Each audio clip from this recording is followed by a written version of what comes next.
Hello everybody, Ben Rogers here, the Raptors Digest, reacting to some wild news. Greg Monroe possibly coming to the Toronto Raptors. The Raptors have interested in the former Celtics big man. Ryker, straight out of Chile, what's your take on Greg Monroe?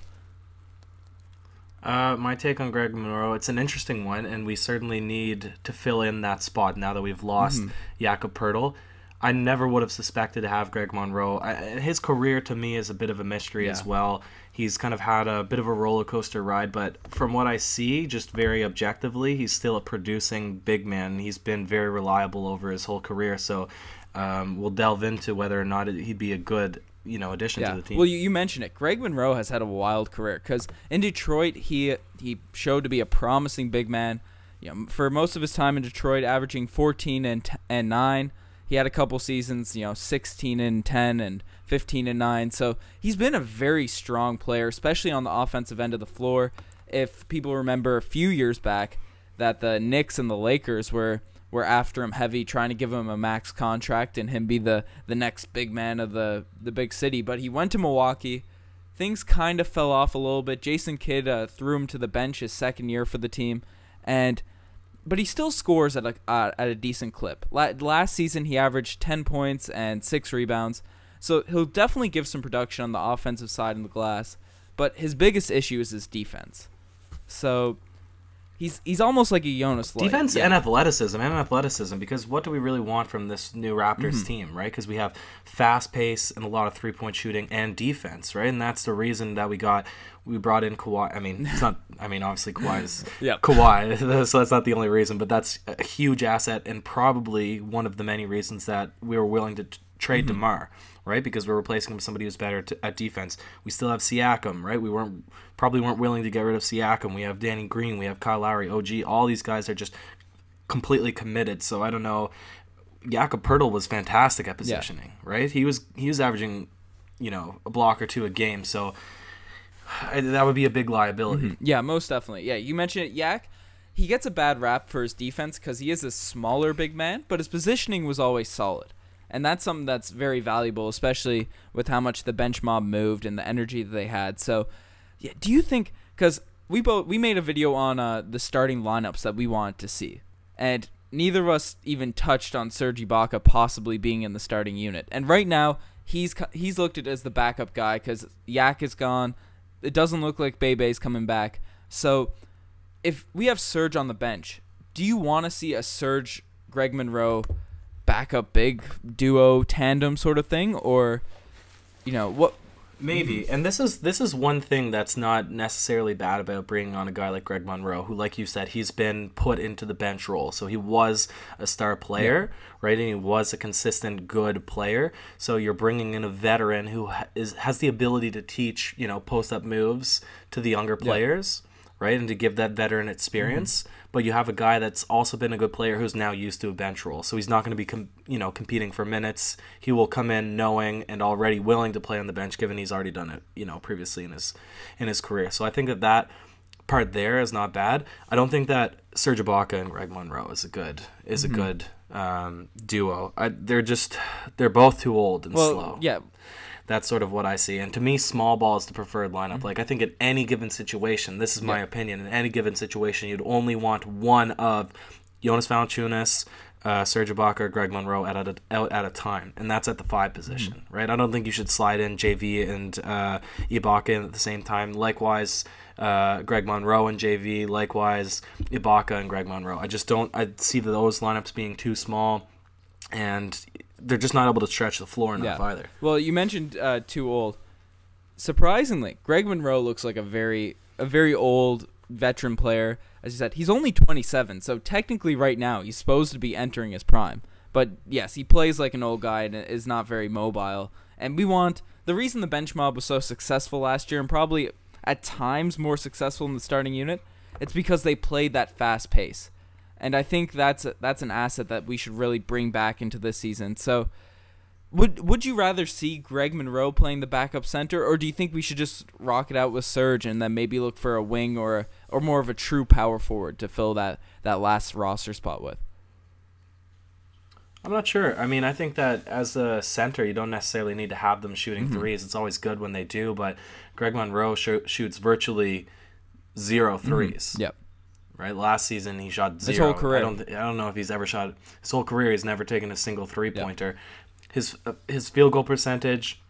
His effective field goal percentage, which is obviously the same thing, in his case, is good. Like, he shot 60% season before, 50% last season. He's a 50% shooter in his career.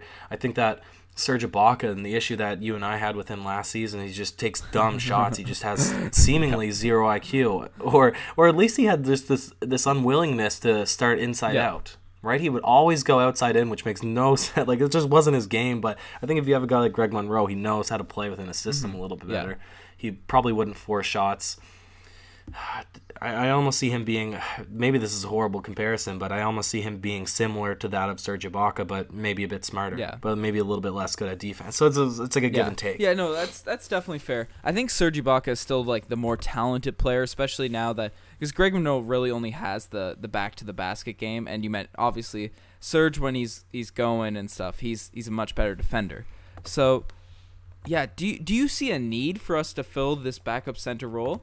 And if you do you think Greg Monroe's the guy? Because we also signed, Raptors Summer League star Chris Boucher to a training camp deal.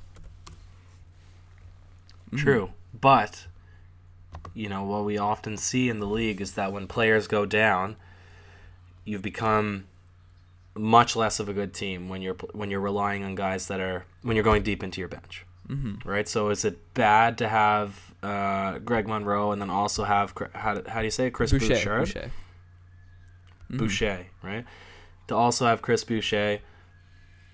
I mean, there's no harm in a guy that's to learn from the veterans first, and even if he then starts to outshine Greg Monroe, if you're signing Greg Monroe to a minimum, contract, something low, obviously. Well, who would you rather see on the roster? Just don't play him. If you had to pick between one of the two, the two.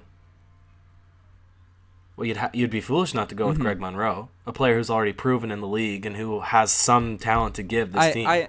Right? Not necessarily the same talent that would fit within what we're assuming is going to be the the play style, but he's already a productive player as opposed to a gamble, somebody who has to figure out the league. And I tend to agree with you, but Chris, the local Canadian guy, he has a 3-point shot and he plays defense. Right? He doesn't have the nearly close to the offensive repertoire that Greg Monroe has, but he kind of has the skills that the Raptors are trying to build a team around. So that's going to be something interesting there if the Raptors do go forward with Greg Monroe. But I think we both think that it'd be nice insurance to have at the big man spot, even if he doesn't take up that many minutes for Greg Monroe. Yeah, that's it. He'd be an insurance pick, and maybe, who knows? Maybe he would outshine Serge Ibaka. I'm not sure. I'm not high on Serge Ibaka necessarily. I don't think he's a horrible player. I don't see him having a role in the starting lineup. Most people that listen to the podcast, or at least those that comment, are kind of convinced that he will still be in the starting lineup. But I mean, we just haven't seen him and JV operate well together. And I think that even if you remove him from that, a duo that just seems lethargic or seems to get in each other's way, I don't necessarily think that'll make Serge Ibaka a fantastic player. Right? I don't think it's going to propel his game to new heights. I think, if anything, they should play a small ball and allow Siakam to develop into the center position, or it'd be better the power forward. But yeah, a lot of stuff Nick Nurse can do. There's a lot of stuff. Yeah, that's true. Listeners of the podcast know that me and you are not the biggest fans of Serge Ibaka. Some would argue he's our third best player, at least last season. That's an argument that's made out there. Both of us think he should be moved to the bench. I think he could possibly thrive in that bench role, but I don't think him paired next to Greg Monroe would necessarily be the best look. But Nick Nurse has said that he's going to try out a bunch of different lineups, a bunch of different things, see what works best. So you want, when you got a coach that's willing to do that, put as much talent on the roster as possible and let the coach figure out what works the best. So I'd love to see. Well, how about this lineup? This lineup?